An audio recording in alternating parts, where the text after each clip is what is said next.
Hello guys, আমি তোমার দীপ।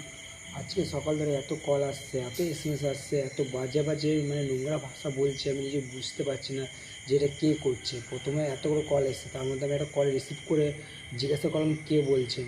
ও বলছে যে তোমার আইডি হ্যাক করবো, তারপর আং বাং যত রাজ্যের ভাষা আছে, গালাগালি, খামকির ছেলে, বোকার চোখে যত রাজ্যের ভাষা আছে সব আমাকে দিচ্ছে। তা বলে তোর আইডি আমি হ্যাক করবো, এ করবো, তোর আইডি এ করবো করবো, কী করবো, রিপোর্ট মারবো, হ্যানা ত্যানা সব বলছে। তাদের আমি চিনি না, জানি না, কি কেন বলছে আমি সেটা বুঝতে পারছি না। মিনিমাম নাম্বারটা অনেক নাম্বারে কল এসছে, যত তাদের আমি চিনিও না, জানি না, এত বাজে বাজে ভাষা বলছে, কি বলবো বুঝতে পারছি না। দিনে যে বিরক্ত করে যাচ্ছে কলে। কে নাম্বারটা দিয়েছে, কে কোথা থেকে পেয়েছে আমি নিজে জানি না, এত নাম্বারে এত বাজে বাজে গালাগালি দিচ্ছে আমার নামে। আমি ওকেও চিনি না, ও আমাকেও চেনে না, কিন্তু আমাকে বলছে আমার আইডি হ্যাক করবে, আমাকে আবার গালাগালি দিচ্ছে। আবার মেন কথা মায়ের নামে গালাগালি দিচ্ছে।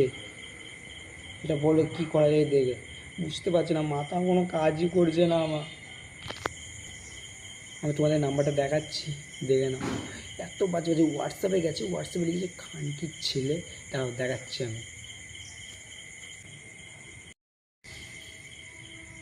আবার তা নয়, আবার আমার মা ফোনটা রিসিভ করেছে, আমি বাড়িতে ছিলাম না, তাই আমি জানি না কি হয়েছে। মা ফোনটা রিসিভ করেছে, আমার ফোনটা, তা ফোনটা রিসিভ করেই মা হ্যালো বলেছে। আর মাকে যা আচ্ছা বা গালাগালি দিয়েছে আমি বুঝতে পারছি না এটা কে করেছে। আমার মাথা এখন কোনো কাজই করছে না আমার।